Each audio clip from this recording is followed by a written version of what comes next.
Gracias. Muy bien, yo soy, como ustedes saben, la neumóloga que ha contratado a la universidad.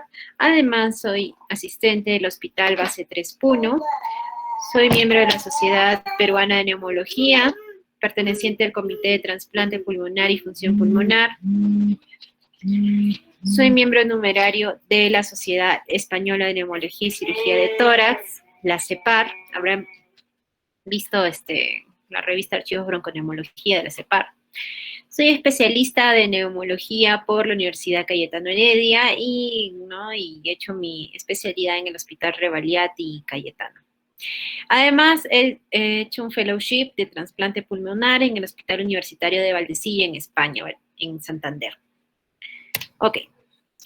El tema de hoy es asma bronquial, para lo cual me he basado en las siguientes bibliografías que ustedes pueden ahondar más. He usado el libro de segunda edición de Álvarez, publicado en 2016, la Guía Internacional Americana, la GINA, de Estados Unidos, y la Guía GEMA, la del 2020, de la Sociedad Española. ¿Qué es el asma? El asma es una enfermedad crónica, inflamatoria de las vías respiratorias, condicionada por factores genéticos y cursa con una hiperrespuesta bronquial ante estímulos externos, generando una obstrucción variable del flujo aéreo que puede ser reversible total o parcialmente, y esto lo vamos a medir mediante la espirometría. Esta reversibilidad puede ser con medicamentos o de forma espontánea. Según el estudio de Global Burden of Disease del 2015, la prevalencia del asma ha aumentado en todo el mundo, del año 90 al 2015, en un 12.6%. No obstante, la tasa de mortalidad por edad ha bajado en un 59% porque hemos mejorado el manejo de estos pacientes. Este aumento sobre todo afecta a personas de mediana edad y mujeres. No puede explicarse por un aumento del asma alérgica con estabilización de la no alérgica. En un estudio europeo de España vieron que hay una prevalencia en Barcelona de 1.1% en la población en general, entre otras ciudades. ¿Cuáles son los factores asociados o de riesgo que han medido por Ox Radio que presenta el paciente o factores perinatales de este, que me van a generar que tenga mayor presencia del asma? Pacientes con atopía, que hayan tenido una menarquia temprana, obesos, una hiperrespuesta bronquial, ¿no? A veces los bebés, ¿no?, antes de los 2 años pueden tener síndrome obstructivo bronquial sin ser asma, ¿no? La presencia de rinitis. La edad de la madre se ha visto como un factor protector. Otro factor de riesgo, la preeclampsia, la prematuridad, cesárea, la ictericia. La lactancia materna es un factor protector de no presentar asma. Factor de riesgo, el tabaco, la dieta de la madre, si tiene dietas con vitamina D o una dieta mediterránea, va a ser un factor protector. La dieta del lactante, que tenga también un buen suplemento de vitamina D en la comida. Factores ambientales, los aeroalérgenos, ¿no? Exposición al perro, al gato, por ejemplo. Se ponen en los estudios como un factor protector, es controversial. Alérgenos laborales, como vivir en una granja. Infecciones respiratorias, infecciones virales sobre todo, lo ven como un factor protector. En cambio, tabaco lo ven como factores de riesgo. Estos estudios, que la referencia está en el lado derecho. En cuanto a los fármacos son controversiales también, ¿no? La presencia del uso de estos en su exposición postnatal o el uso de terapia con estrógenos, lo han visto como un factor de riesgo. En cuanto a la patogenia, los antígenos o alérgenos del medio ambiente van a tener contacto con la con el epitelio, con la mucosa respiratoria. Entonces van a ingresar generando una cascada de inflamación. Van a estar en contacto con las células dendríticas que van a promover el desarrollo de los linfocitos TH2. Además, se va a secretar interleuquina 33, interleuquina 25, que van a activar el sistema innato tipo 2. Esto va a generar la liberación de citoquinas. Las citoquinas principales en la patogenia del asma, en cuanto al progreso de la inflamación y el desarrollo de citoquinas, es la interleuquina 4, 5, 9 y 13. Las interleuquinas principales en el asma para el progreso de la inflamación son las interleuquinas 4, 5, 9 y 13. Estos van a generar una inflamación eosinofílica, van a generar que los linfocitos B generen inmunoglobulinas E, va a generar una mayor cascada de inflamación, ¿no?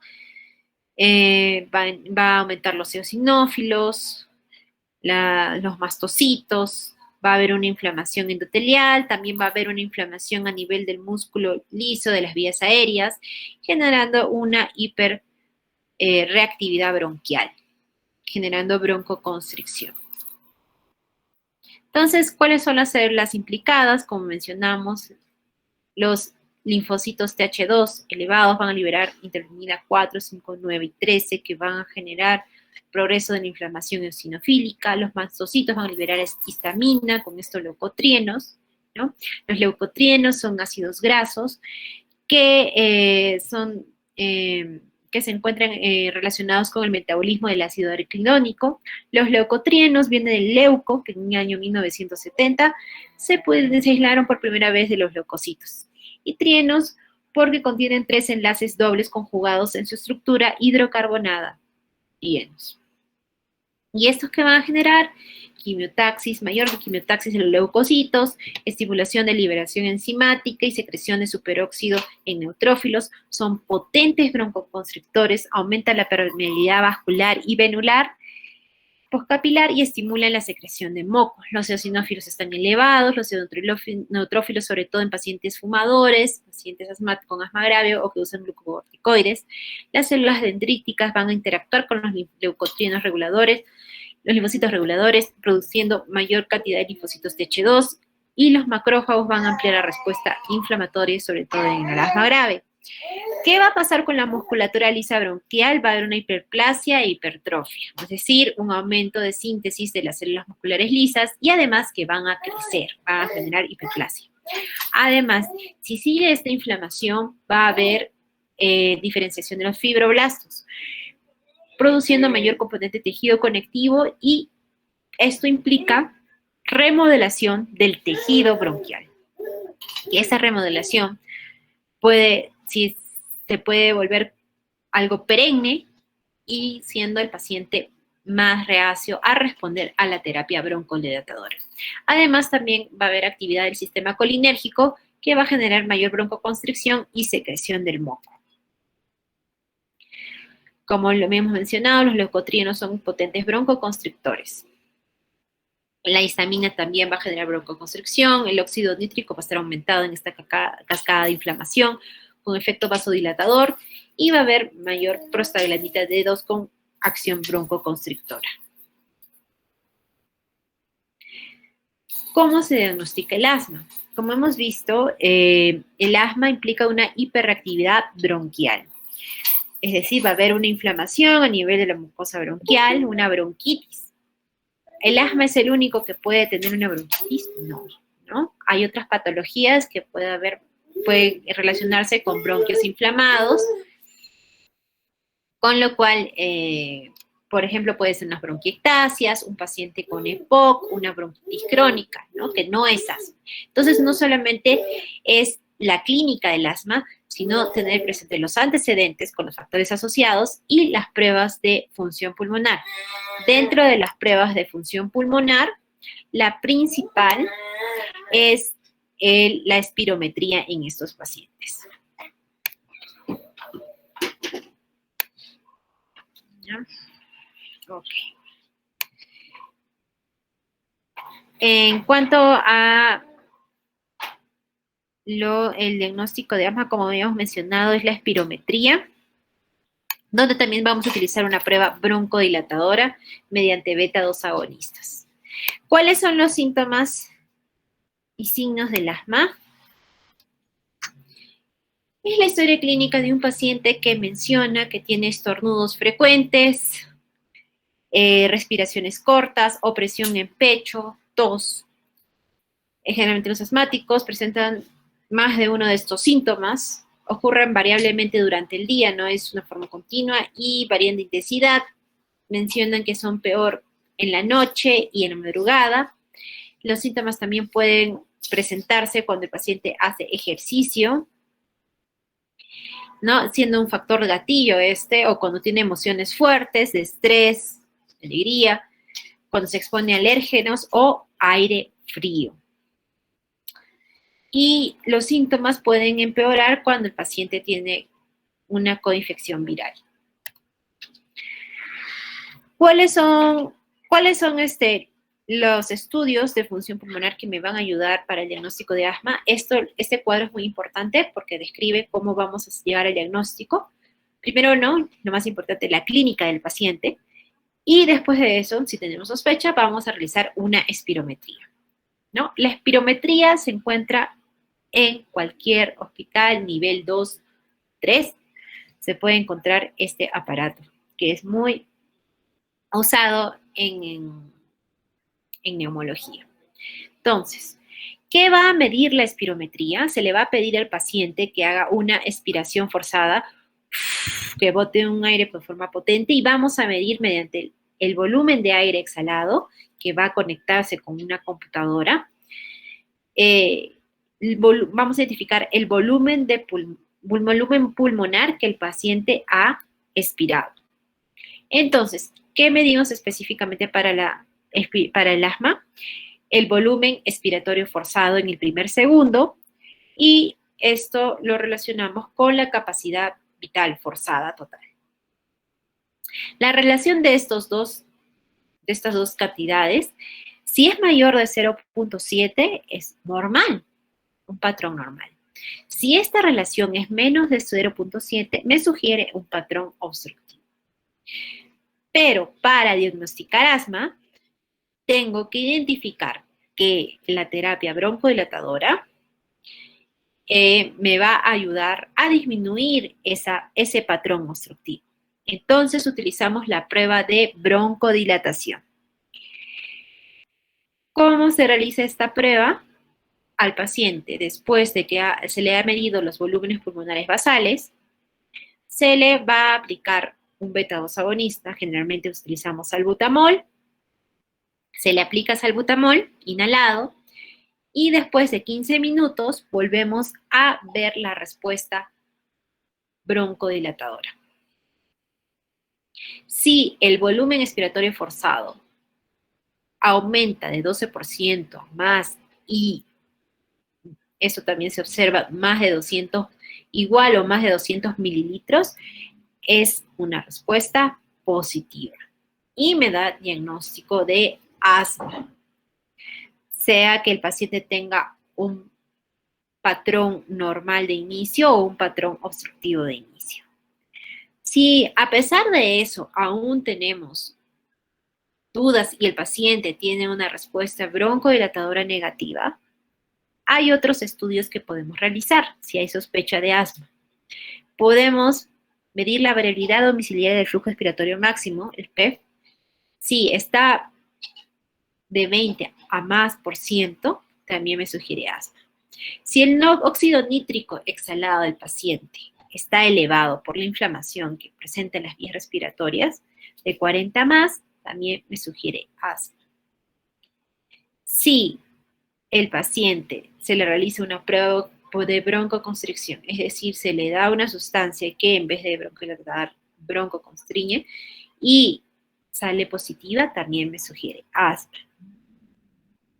Si el paciente tiene un patrón obstructivo, pero no hay respuesta broncodilatadora positiva, ni óxido nítrico elevado, podemos utilizar la tratamiento de glucocorticoides para el diagnóstico de asma. Le damos 14-21 días corticoides y volvemos a repetir la espirometría para ver si ha mejorado el paciente. Si es así, es diagnóstico de asma. Si normaliza el patrón de espirometría de BEF1 sobre FBC. Bueno, en el manejo del asma hay dos momentos. Hay una terapia de mantenimiento, es decir, el paciente se le da terapia por meses, y una terapia de crisis asmática, que es el paciente que nos va a venir por emergencia y ustedes, cuando sean residentes, se van a enfrentar en sus guardias. ¿Cuándo decimos que es un paciente controlado? Esto es muy importante para dar tratamiento de mantenimiento. Entonces, según la guía GEMA, tenemos, según los síntomas y patrón de función pulmonar, tenemos un paciente bien controlado, parcialmente o mal controlado. ¿Cuándo es bien controlado? Cuando los síntomas de diurno son pocos, menos de dos a menos veces por semana, no hay limitación de actividad física, no hay síntomas nocturnos, el medicación de alivio, que es el salbutamol, no lo usa o menos de 2 veces por semana, la función pulmonar está normal, no tiene exacerbaciones en el año. Si en cambio el paciente tiene síntomas diurnos un poco más frecuentes, más de 2 veces por semana, hay limitación en la actividad física o síntomas nocturnos, necesita el salbutamol más frecuentemente, tiene un patrón obstructivo en su función pulmonar y ha presentado una crisis asmática en el año o más, es parcialmente controlado. Y si desde los criterios de parcialmente controlado tiene de 3 a más características, es un paciente mal controlado, ¿no? Y que va a tener exacerbaciones más frecuentes. Este es el cuadro de manejo de mantenimiento, terapia de mantenimiento del asma. El asma no tiene un tratamiento único, o sea, no a todos se les da la misma dosis ni los mismos inhaladores. Esto va a depender de los síntomas y el control con la medicación basal que tiene el paciente. Así que a algunos pacientes les va a llegar, no quiero usar inhalador porque eso me voy a volver dependiente toda la vida, o no porque voy a utilizar todo el tiempo inhaladores, no quiero usar. Entonces hay que explicar al paciente que eso no es verdad. El objetivo de la terapia de mantenimiento es que el paciente controle bien sus síntomas hasta llegar a que controle sin usar tratamiento de forma continua. Tratamiento, ¿no? Si el paciente, por ejemplo, en el escalón 1, ¿qué sugieren en el escalón 1? Que es un paciente con síntomas leves, menos de 2 veces por semana, se va a dar solo terapia a demanda. Solo terapia a demanda. Es decir, el paciente presenta el síntoma, tiene presión en pecho, puede utilizar un inhalador, que el SABA es el beta-2 agonista de acción corta, como el salbutamol, o puede utilizar un glucocorticoide inhalado más formoterol o salbutamol, ¿no? En ese momento. Es un medicamento de alivio de rescate. Para los pacientes con un asma persistente que aún no han tenido tratamiento previo, ¿no? En ellos sí podemos ya utilizar un tratamiento continuo, ¿no? Y se reevalúa después de 1 o 3 meses, dependiendo de la severidad de la enfermedad, un control para disminuir o aumentar el tratamiento, subir de escalón o bajarlo. Entonces, de elección en esos pacientes es glucocorticoide inhalado dosis baja. Ahora, ¿qué glucocorticoide inhalado tenemos? En el mercado los más frecuentes son la budesonida y la beclometasona. En dosis baja se refería a una budesonida de 200 a 400 miligramos por día o beclometasona de 200 a 500 miligramos por día. Otra opción es el uso de antagonistas de receptores de leucotrienos. Como hemos hablado de la hepatogenia, la importancia de los leucotrienos. ¿Qué medicamentos tenemos aquí? El montelukast y el zafirlukast, los más frecuentes. Y de aquí en todos los escalones podemos utilizar medicación a demanda, ¿no? Sea el beta-2 agonista o el glucocorticoide inhalado con formoterol o salbutamol. Escalón 3. el paciente no controla con la medicación del escalón 2, aumentamos la dosis, ¿no? Puede ser glucocorticoides inhalados con dosis baja, más un beta-2 agonista de acción larga como el salmeterol, o glucocorticoides a dosis medias, ¿no? La budesonida de 401 a 800 miligramos por día y la beclometasona de 501 a 1000 miligramos por día. O puede ser glucocorticoides a dosis baja más antileucotrienos. Y si el paciente controla con eso está bien, pero si no controla, seguimos aumentando escalón.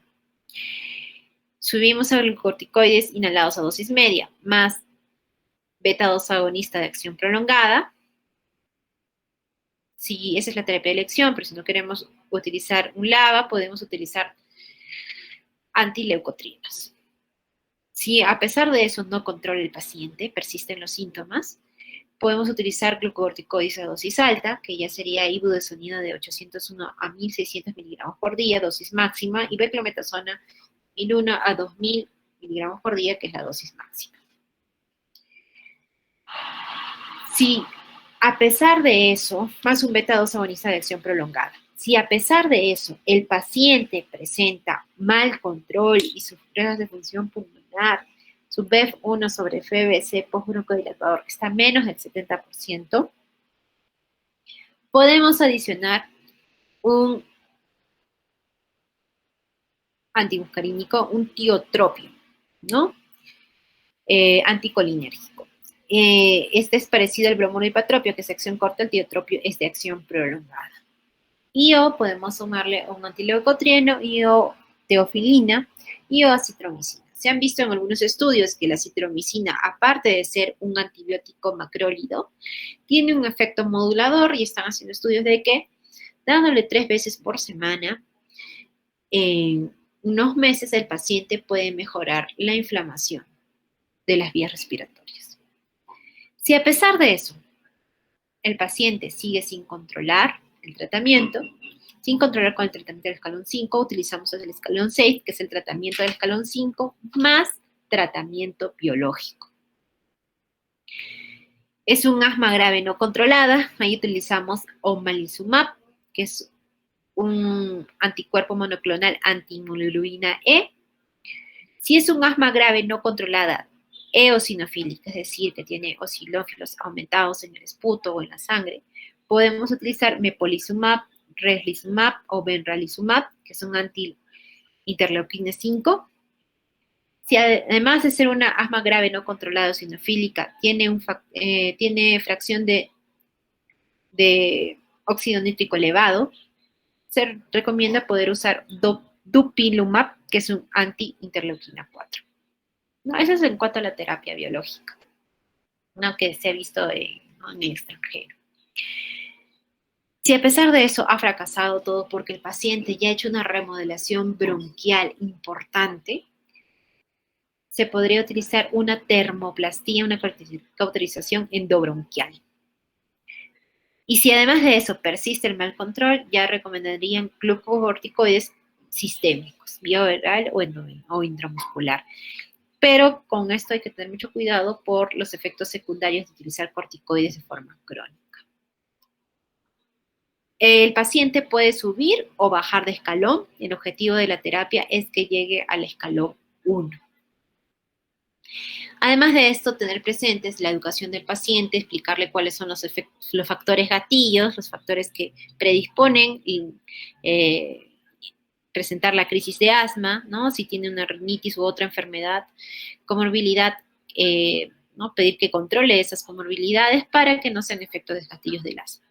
Además, hay terapias contra los alérgicos, se les hace un test de alérgenos específicos al paciente y se identifica si hay algún alérgeno que específicamente le predispone a prender el asma. ¿Cuáles son los factores de riesgo de sufrir exacerbaciones? Si, por ejemplo, el ACT y el ACQ son cuestionarios, ¿no? De calidad de vida del asma, si el paciente presenta síntomas o no. Si el paciente tiene una poca calidad de vida, menos de 20 en el ACT, o tiene el ACQ más de 1.5, hay que considerarlo como un factor de riesgo para sufrir exacerbaciones, crisis asmáticas, antecedentes de exacerbaciones más de una o más en el último año, o historia de un asma casi mortal, no uso de inhaladores corticoides inhalados, ¿no? Que están en los primeros escalones, el perfil del 2, de forma continua, o que no tenga adhesión al tratamiento, uso excesivo de medicación de rescate, ¿no? De salbutamol o glucorticoide inhalado con formoterol, inflamación tipo 2, que es la eosinofílica, en sangre o esputo aumentados o la fracción de óxido nítrico elevada, la función pulmonar disminuida, problemas sociales o bajo nivel socioeconómico, exposición a humo de tabaco, alérgenos, polución, comorbilidades como obesidad, síndrome de apnea del sueño, rinosinusitis crónica, reflujo gastroesofágico, alergia alimentaria o embarazo. Entonces, según la intensidad de los síntomas que presente el paciente y su función pulmonar, las pruebas de función pulmonar, podemos decir que está en una crisis leve, moderada, grave o está en parada respiratoria. En una leve puede haber una disnea leve, es decir, una sensación de falta de aire, puede conversar aún, puede tener una frecuencia respiratoria aumentada, pero la cardíaca está tranquila, ¿no? Su BF1 es más del 70% y sus niveles de oxígeno están normales. En cambio, si ya la disnea aumenta, el paciente al caminar menos de una cuadra o estando en reposo presenta sensación de falta de aire, ya habla en frases o palabras, están aumentando la frecuencia cardíaca y respiratoria, usa músculos accesorios, tiene sibilancias, el nivel de conciencia todavía está normal, el BEF1 está disminuido, la saturación empieza a bajar un poco, presenta pulso paradójico, el PCO2 empieza a aumentar, hay que tener consideración que el paciente trae una crisis moderada grave. Si la disnea es muy intensa, que se la oculta y ya no siquiera se escuchan sibilancias, hay silencio ocultatorio, hay un tórax inestable, bradicardia, ya los niveles de saturación de oxígeno en sangre y de CO2 están muy alterados, ya considerar una parada respiratoria y el manejo va a ser distinto. Si es leve, se puede utilizar brombeta 2 agonista inhalados cada 20 minutos y evaluar la respuesta en 1 a 3 horas. Si es moderado o grave, podemos usar oxígeno, salbutamol e hipatropio inhalado o por nebulización, hidrocortisona o prednisona, glucocorticoides inhalados o por nebulización. Y se evalúa a las unas 3 horas. La parada cardiorrespiratoria, no solamente tenemos que encargarnos de la broncodilatación y la administración de oxígeno, sino cuidar la vía aérea, ¿no? Considerar colocar al paciente en una ventilación mecánica no invasiva o intubación orotraqueal según necesite el paciente. Y observar el probable ingreso a la UCI de emergencia. En 1 a 3 horas igual se vuelve a reevaluar para ver si el paciente se va de alta, ¿no? Generalmente la leve y moderada generalmente son las que se van de alta y se van de alta con corticoides vía oral, glucocorticoides y broncodilatadores, y se le da una terapia al paciente. En cambio, si el paciente a las 1 o 3 horas persiste con desaturación, tórax inestable, ya se requiere hospitalización para manejo oxígeno-generatorio y broncodilatador. Hay una patología que se ha visto en estos años, bueno, que se ha descrito ya de forma más frecuente, que es el ACOS, que es el solapamiento de asma y EPOC. Por ejemplo, en un paciente acá en Puno, los adultos mayores que anteriormente tenían la costumbre de cocinar con leña, bosta, ¿no? Esa combustión de biomasa puede generarles un EPOC.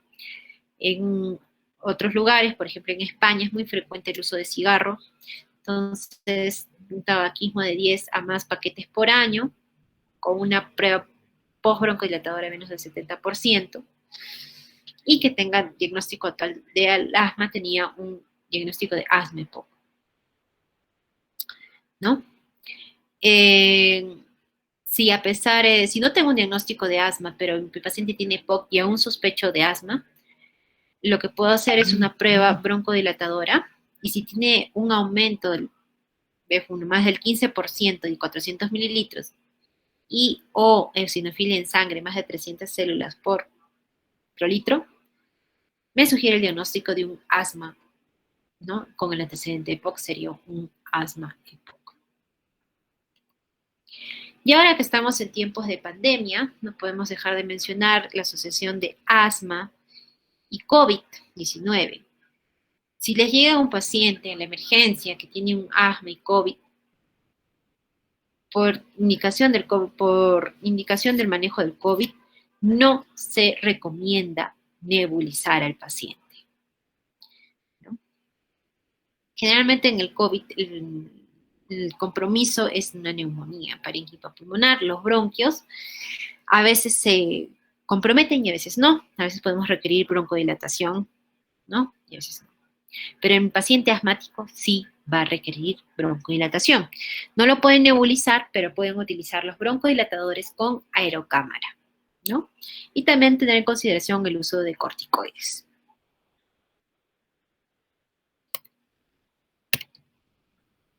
Muy bien. ¿Alguna pregunta de la clase?